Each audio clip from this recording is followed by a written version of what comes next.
Hey everybody, thanks for joining me. I am going to give you my opinion on a question that comes up all the time among bear hunters. And I do a lot of bear hunting seminars at sports shows each year in the late winter and spring. And there's a lot of questions that just seem like they come up a lot. And they have to do with bear baiting and the best types of bait. And the question might be something like, does popcorn work? That's one that comes up a lot. Or any other kind of, does dog food work? Another question that comes up all the time is, what's the best bear bait? Or is there a best bear bait? Well, let me address these issues, and by the time we finish this, you're going to have a pretty good idea of what my opinion is from 20 years of bear baiting all over North America and shooting a lot of bears over baits.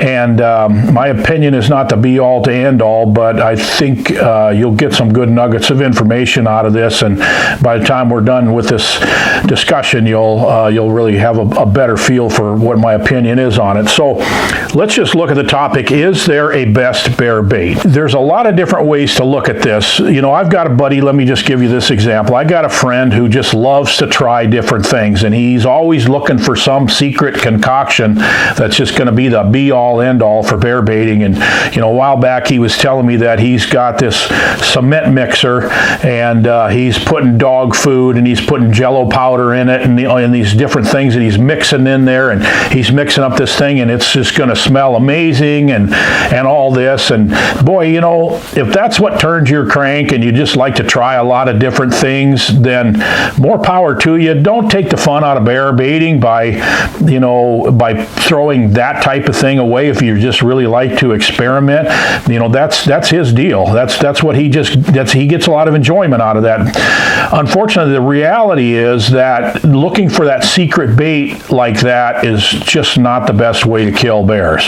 So what I tell people is just stop trying to figure out what's the best bait, or if this will work, or if you're asking the question, will this work, then you're really asking the wrong question, and probably shows that you don't fully understand what makes bear baiting really work for the people who have really figured out how to do it. In order to really determine what works, we have to try to think a little bit differently, and instead of trying to figure out, what's going to really call these bears in and what's going to make the bears go, oh, I got to have that.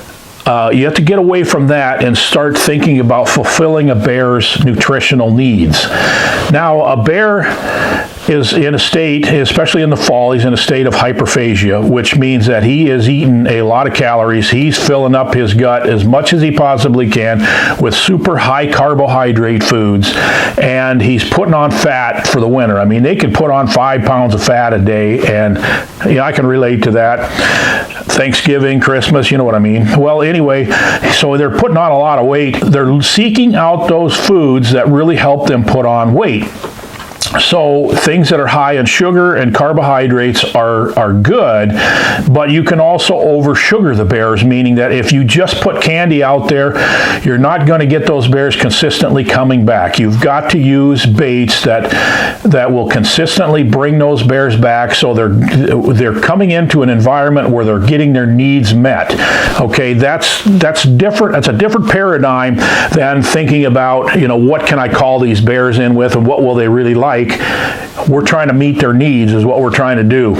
And bears also have different preferences where, you can put beef scraps and candy and pastries and trail mix or granola or something like that, and you'll have bears that'll come in and they'll nibble on this and nibble on that. You'll have other ones that will come. I've seen many times where bears just come in and they dig through everything and they eat the meat first and then they go to something else.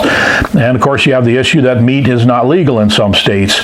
You put a skinned beaver in a bait, and a bear's probably going to eat that first, but in some states, and it's just not legal to use it. In Minnesota, you can't use an entire animal like that. Same with Wisconsin. Instead of asking, is popcorn good, then you have to look at the properties of popcorn. Does it fill the bears up so they'll, go somewhere nearby and just sleep it off, and then when they're hungry again, they'll be close. Okay, that's an issue that we want to see happen. Does popcorn do that? How weatherproof is it? You've got another issue, like if you're from Wisconsin, you could put a limited amount of bait out. You can only put 2 buckets of bait out a day. If you're just putting popcorn out, you're just not filling the bears up. You're not meeting their nutritional needs. And if it gets rained on, it just turns to mush and kind of disappears on you. So maybe in Wisconsin, popcorn might be something that you would mix in with other types of bait, but as you know, kind of as a filler, but it's just not going to be an effective and efficient bait. So what I've learned is to provide this variety of foods and use foods that mimic their natural foods that they would normally use. If there wasn't a bait available, what would they be eating in order to gain weight and put on pounds? What carbohydrates would they be eating? So trail mix is really good because it's got nuts and things like that. It's also got some sugars in it. A lot of kinds of granolas are really good because it got oats in it and things like that. It's got some honey and sweets in a lot of them. So those are good mixtures, and I always like to use pastries because pastries have a lot of sugar, fills them up quick. Sometimes I put some candy and licorice and stuff like that in there, but that's just more of an additive. Just be careful about over sugaring your bears. If everything that's in your bait is sweets, then after a few days of eating it, the bears are just going to go, oh, I just can't. You know what it's like if you've had too much sugar, the bears experience the same thing. So you've got to have a mixture in there. So you also have to stay away from too much chocolate. You know that too much chocolate can make bears sick, and in some cases, when it's all they had to eat, it's a really rare case, but sometimes they can. There's been bears that have died because all they had to eat was chocolate. So be careful about that. I got that another video that you can tune into on this channel. So I hope that gives you an idea of what my thoughts are on this. A mixture of baits and baits that mimic their natural foods is the best baits. And so not any one bait is the best bait, but a good variety of the right kinds of bait is the best bear bait. So thanks for joining me on this. More videos are coming, so subscribe if you haven't already. Just hit that button right down there, and we will see you on the next one.